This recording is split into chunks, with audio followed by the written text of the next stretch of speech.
제19장. 욥이 대답하여 이르되 너희가 내 마음을 괴롭히며 말로 나를 짓부수기를 어느 때까지 하겠느냐. 너희가 10번이나 나를 학대하고도 부끄러워 아니하는구나. 비록 내게 허물이 있다 할지라도 그 허물이 내게만 있느냐. 너희가 참으로 나를 향하여 자만하며 내게 수치스러운 행위가 있다고 증언하려면 하려니와 하나님이 나를 억울하게 하시고 자기 그물로 나를 애워싸신 줄을 알아야 할지니라. 내가 폭행을 당한다고 부르짖으나 응답이 없고 도움을 간구하였으나 정의가 없구나. 그가 내 길을 막아 지나가지 못하게 하시고 내 앞길에 어둠을 두셨으며 나의 영광을 거두어 가시며 나의 관모를 머리에서 벗기시고 사면으로 나를 허르시니 나는 죽었구나. 내 희망을 나무 뽑듯 뽑으시고 나를 향하여 진노하시고 원수같이 보시는구나. 그 군대가 일제히 나와서 길을 도두고 나를 치며 내 장막을 둘러 진을 쳤구나. 나의 형제들이 나를 멀리 떠나게 하시니 나를 아는 모든 사람이 내게 낯선 사람이 되었구나. 내 친척은 나를 버렸으며 가까운 친지들은 나를 잊었구나. 내 집에 머물러 사는 자와 내 여종들은 나를 낯선 사람으로 여기니 내가 그들 앞에서 타국 사람이 되었구나. 내가 내 종을 불러도 대답하지 아니하니 내 입으로 그에게 간청하여야 하겠구나. 내 아내도 내 숨결을 싫어하며 내 허리의 자식들도 나를 가련하게 여기는구나. 어린아이들까지도 나를 업신여기고 내가 일어나면 나를 조롱하는구나. 나의 가까운 친구들이 나를 미워하며 내가 사랑하는 사람들이 돌이켜 나의 원수가 되었구나. 내 피부와 살이 뼈에 붙었고 남은 것은 겨우 잇몸뿐이로구나. 나의 친구야, 너희는 나를 불쌍히 여기다오. 나를 불쌍히 여기다오. 하나님의 손이 나를 치셨구나. 너희가 어찌하여 하나님처럼 나를 박해하느냐. 내 살로도 부족하냐.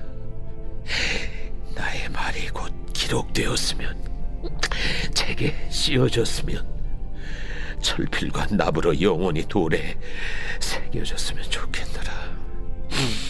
내가 알기에는 나의 대속자가 살아계시니 마침내 그가 땅 위에 서실 것이라. 내 가족이 벗김을 당한 뒤에도 내가 이 육체 밖에서 하나님을 보리라.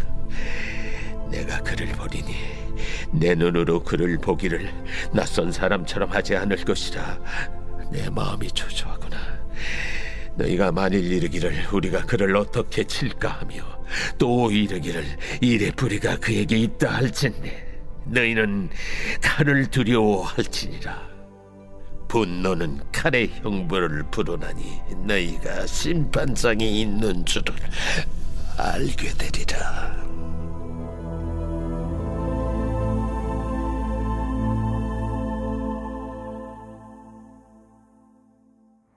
할렐루야. 사랑하는 열린문교회 성도 여러분, 오늘도 주님이 주시는 참 평안 가운데 단잠 주무셨습니까?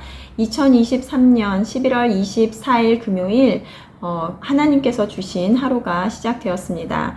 오늘도 하나님께서 주시는 말씀을 묵상하시며 더 깊은 하나님을 알아가고 그리고 교제하는 시간이 되시기를 바랍니다. 오늘 하나님께서 우리에게 주시는 말씀은 욥기 19장 1절에서부터 29절까지의 말씀입니다. 오늘 매일 성경 저자는 나의 대속자가 살아계시니 라고 제목을 붙였는데요. 저는 오늘 제목을 모든 것에는 이유가 있습니다 라고 제목을 붙여보았습니다. 어제 말씀에서는 욥의 친구 빌닷이 죄가 없어도 하나님이 고난을 베푸실 수 있다는 욥의 말에 죄인으로 몰아붙입니다. 그러면서 욥은 친구들의 비판에 나를 언제까지 말로 짓부수기를 어느 때까지 하겠느냐라고 고통을 호소하는데요. 욥은 이러한 상황을 하나님께 다시 탄식하며 말합니다. 오늘 6절, 7절 말씀을 보면 하나님이 나를 억울하게 하시고 자기 그물로 나를 에워싸신 줄을 알아야 할지니라. 내가 폭행을 당하고 부르짖으나 응답이 없고 도움을 간구하였으나 정의가 없구나. 계속해서 욥은 처참한 상황에서 위로는 고사하고 계속되는 친구들의 비난에 너무나 괴롭고 혼자 된 고립감에 힘들어합니다. 그리고 그러한 친구들의 위로마저도 허락되지 않는 자신의 상황을 하나님께 왜 그토록 자신을 치시는지, 나를 향하여 진노하시고 또 원수같이 보시는지 하나님께 묻고 대답을 듣고 싶어 합니다. 이렇게 하나님께 원망하지만 그 자신에게 답을 주실 분은 오직 하나님 뿐임을 고백을 하면서 계속해서 묻고 있는 욥의 모습을 보는데요. 하나님께서는 누구보다 욥의 상황과 그리고 그의 답답한 마음을 잘 알고 계실 것입니다. 욥이 불평을 하는 것은 그 고난 자체가 아니라 고난의 이유가 무엇인지 모르는 것에서 오는 답답함일 것인데요. 누구보다 자신이 하나님을 사랑하고 또 정결하게 살기 위해서 살아왔던 삶을 알기에 친구들이 하는 말하는 죄로 기인한 것이 아니기에 회개하고 또 하나님께로 돌아오라는 그들의 보응의 법칙으로는 설명이 되지 않아서 더욱더 그런 고통 가운데 있는 것입니다. 여러분들은 누군가를 기다려 본 적이 있으신가요? 일찍 와서 기다리는데 약속 시간이 지나도 안 오는 친구에게 전화를 하면 좀 늦는다라는 말에 그래 괜찮아 천천히 와 라고 말은 했는데 나중에 10분, 20분, 30분이 지나가면 이제 불평이 나오고 나중에는 남의 귀한 시간을 이렇게 빼앗아도 되는 거야 라며 원망을 하게 되더라는 거죠. 우리는 살아가면서 하나님께 묻고 응답을 기다리는 시간이 있었을 텐데요. 어쩔 때는 내가 생각하지도 않게 바로 응답을 해주시기도 하지만 또 어떤 질문들은 오랜 침묵으로 답답할 때도 있습니다. 욥의 계속되는 상황을 보면서 하나님은 이제는 응답하셔서 오해를 풀어주실 만도 한데 왜 계속해서 욥에게 같은 말을 반복하게 하시고 또 고통 속에 놓아두셨을까라는 생각을 해보았습니다. 예전에 저는 교회 다니면서 저는 죄인입니다 라고 고백은 했지만 그 마음 안에 내가 진정으로 그러한 죄인인가라는 생각을 하였기에 예수님의 십자가의 은혜가 내게 큰 의미로 다가오지 않았습니다. 하지만 어느 날 어떠한 계기로 내가 반응하고 마음에 품었던 것을 생각하며 내가 정말 마음의 생각이 온전한 것이 하나도 없는 죄인된 존재라는 것에 대한 인식을 하고 난 뒤 진정으로 나는 죽을 수밖에 없는 존재구나 라는 것을 깨닫고 예수님의 십자가가 나에게는 가장 귀한 것이라는 고백을 할 수 있었습니다. 욥도 그러하지 않을까라는 생각을 했습니다. 욥도 하나님에 대한 알미란 그의 친구들이 그러한 것처럼 인과응보의 원리 안에서 하나님을 이해하고 있기에 그에게 닥친 현실이 도무지 이해가 되지 않았을 것입니다. 하지만 하나님의 나라는 우리가 누리는 영역 안에서의 제한된 지식으로 판단하거나 알 수 없다라는 것을 알아야 하는데 그러기 위해서는 자신이 어떠한 자인가에 대한 인식이 먼저 선행이 되어야 한다는 것입니다. 하나님이 주시는 기다림의 시간은 바로 응답하지 않고 그 고통의 시간을 허락하심은 그 시간을 통하여 욥이 자신이 갖고 있었던 그 한계가 무엇인지 자신을 보게 하기 위함이지 않을까 생각을 했습니다. 그래서 나중에 하나님이 그에게 나타나셨을 때 그가 자신의 한계 안에서 하나님을 원망하고 오해하고 있었던 것을 알고 회개하게 된다는 것입니다. 만약 자신이 어떠한 자인가에 대한 자기 성찰이 없이 주어진 은혜는 그 안에 담겨진 은혜의 가치를 고스란히 받을 수 없을 것입니다. 욥의 친구들이 자신들의 지식이 온전하며 전부인 것처럼 욥을 비판하고 정죄하는 것과 같이 욥 또한 자신이 그들보다 적지 않은 지식을 갖고 있으며 하나님을 누구보다 잘 알고 있다고 변론하고 있습니다. 하지만 내가 알지 못하는 더 크신 하나님을 만나기 위해 겪고 있는 과정이라는 것을 욥은 알지 못하더라는 것입니다.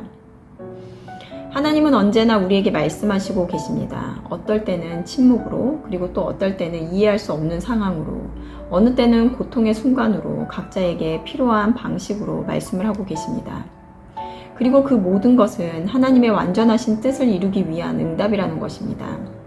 하지만 그것을 응답이라고 받아들일지 아니면 나에게 무관심하시고 아니면 나를 치시려고 하는 하나님으로 받아들일지는 나에게 달려있다라는 것입니다. 오픈 투어원에서 자기 성찰에 대한 이야기를 잠깐 나눴는데요. 내 안에 있는 나를 객관적으로 들여다보는 것, 내가 갖고 있는 한계를 인지하는 것, 그것이 나를 더 깊은 하나님께로 나가게 하는 방법인데요. 칼빈은 기독교 강요에서 참되고 건강한 지혜는 하나님을 아는 지식뿐 아니라 자기 자신을 아는 지식에서 비롯된다라고 말하고 있습니다. 우리 모두는 욥과 같이 무한하신 하나님을 알아가는 과정 가운데 있습니다. 그 과정 가운데 때로는 이해할 수 없고 응답되지 않고 기다림의 시간이 길어지는 것 같은 순간에도 늘 나에게 관심이 많으시고 그 과정을 통해 깨닫고 그 뜻을 발견하기를 기다리시는 하나님을 기억하며 오늘도 내가 갖고 있는 한계와 또 나를 들여다보며 성장하는 저와 여러분들이 되셨으면 좋겠습니다. 함께 기도하시겠습니다. 하나님 감사합니다. 오늘도 말씀으로 우리를 깨우시고 각자에게 필요한 것을 말씀으로 공급하여 주시니 감사합니다. 오늘 말씀을 보며 욥이 고통스러워하는 것은 그 고난을 넘어 알 수 없는 하나님의 뜻과 응답이 없는 것에서 오는 원망과 고통임을 보게 됩니다. 하지만 하나님께서는 늘 우리에게 다른 모습으로 응답하시며 그 가운데서 하나님의 뜻을 이루어가기 위해 때로는 침묵으로 또 때로는 고난을 통하여 이루어가시는 것을 믿습니다. 우리 열린문교회 모든 성도님들 모두 각자의 상황 가운데 더 큰 하나님의 뜻을 알아가고 성숙의 단계로 나가는 과정임을 깨닫고 오늘도 말씀으로 승리하는 오늘 하루가 되게 하여 주시옵소서. 감사드리며 예수님의 이름으로 기도드렸습니다. 아멘. 내일은 토요 새벽 예배가 있는 날입니다. 말씀과 기도의 자리로 나와 하루를 여시는 저와 여러분들이 되시기를 바랍니다. 아침을 깨우는 말씀은 월요일 아침에 다시 찾아뵙도록 하겠습니다.